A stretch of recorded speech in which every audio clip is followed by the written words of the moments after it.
History remembers the king who conquered a continent.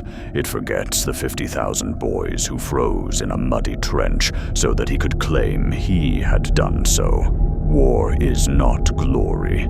Glory is merely the perfume sprayed over a corpse before the funeral. I am the 47th king of Albia. I have ruled for 80 years. I have buried 6 sons. I have ordered the deaths of millions. By the standards of our age, this qualifies me as a successful ruler. You will inherit my throne. Therefore, you must learn the first law. Everything is war. The farmer wars against famine. The merchant wars against poverty. The priest wars against doubt. The state wars against other states. Even peace is only war conducted by accountants. The simple imagine war begins when armies march. The wise know it begins much earlier, when 2 men desire the same thing, and neither wishes to yield. The second law is this. Politics is merely the selection of enemies. Every kingdom claims to seek prosperity. Nonsense. Prosperity is merely the reward granted to states that choose their enemies correctly. The kings of Old Terra learned this lesson repeatedly. Every generation believed itself civilized. Every generation built new weapons. Every generation discovered that human nature had remained exactly the same. They invented gunpowder, then artillery, then aircraft, then atomic fire, then horrors whose names have not survived. Each invention was hailed as the end of war. Each invention merely increased the number of corpses produced per hour.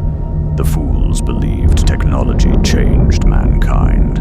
Technology only changes the size of the graveyard. The third law concerns strength. Strength is not what armies possess. Strength is what remains after reality has taken everything else away. On maps, armies move neatly. In reality, vehicles break down. Orders arrive late. Supplies vanish. Generals misunderstand. Soldiers panic. Weather interferes. Disease spreads. Machines fail. Entire campaigns collapse because some forgotten clerk miscounted fuel containers 6 months earlier. This is the true enemy. Not rival kings, not hostile armies. Reality itself. Every plan is perfect until it encounters existence. The ancient philosophers called this friction. On Old Terra, friction killed more soldiers than bullets. A kingdom does not survive because it avoids mistakes. A kingdom survives because it continues functioning after making them. The fourth law is uncertainty. No ruler knows what is happening. The best ruler merely knows slightly more than his rivals. Reports are lies. Spies are liars. Generals lie to save their careers. Officials lie to protect their budgets. Citizens lie because they are afraid. The enemy lies because he is intelligent. You will spend your life making decisions while blind. If you wait for certainty, you will die waiting. The greatest kings in history were not those who possessed perfect information. They were those willing to act despite possessing none. The fifth law is concentration. Every enemy possesses a heart. Sometimes it is an army, sometimes a city, sometimes a river crossing, sometimes a belief. The wise ruler strikes the heart. The fool strikes everything else. Many kingdoms lose wars because they become distracted by victories. They capture provinces, destroy fortresses, win battles, yet leave the enemy's true source of strength untouched. This is equivalent to skinning a beast while leaving its throat intact. Eventually, the beast notices. The sixth law is escalation. War possesses an appetite. Feed it, and it grows. Every victory demands another victory. Every mobilization requires another mobilization. Every atrocity invites another atrocity. Soon, neither side remembers why the conflict began. The war itself becomes the reason for continuing the war. Old Terra learned this repeatedly. Nations entered conflicts expecting months. They emerged decades later, exhausted and transformed. Some won. Most simply survived.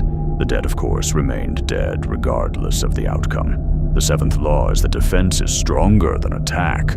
This surprises the ambitious. An attacker must succeed. A defender merely has to endure. Throughout history, countless conquerors appeared invincible. Most eventually discovered mathematics. Supply lines lengthen. Armies disperse. Losses accumulate. Distance grows. Reality collects its debts. Even the mightiest conqueror eventually finds himself fighting geography. Geography has never lost a war. The eighth law is morale. A starving soldier with faith is more dangerous than a well-fed soldier without it. Entire empires have collapsed because their citizens ceased believing they deserved to exist. Entire empires have survived impossible odds because their citizens believed they must. A state is not stone. A state is an idea. Destroy the idea, and the stone follows shortly thereafter. The ninth law is sacrifice. Every ruler claims to value life. Every ruler eventually spends it.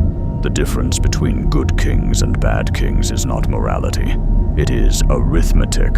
A good king sacrifices thousands to save millions. A bad king sacrifices millions to save his pride.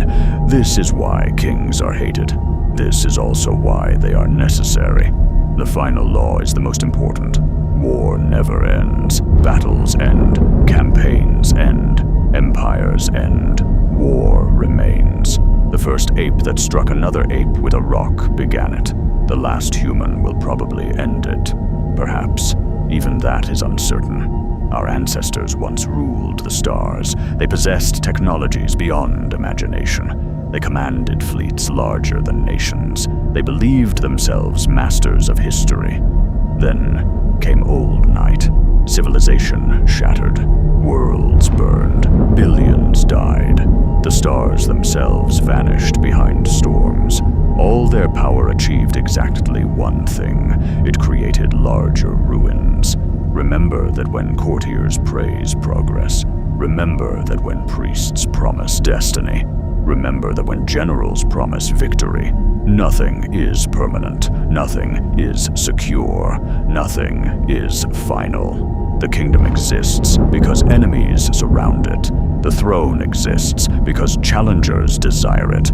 You will rule because someone stronger has not yet removed you. That is the true foundation of sovereignty. Not law, not virtue, not divine favor. Force, applied intelligently, applied relentlessly, applied before the enemy applies it first. This is the history of Old Terra. This is the logic of war. This is the secret upon which Albia was built. And one day, when you sit upon this throne and gaze across the endless battlefields of humanity, you will discover the final irony. The purpose of mastering war is not to win. It is merely to survive long enough to lose slightly later than everyone else.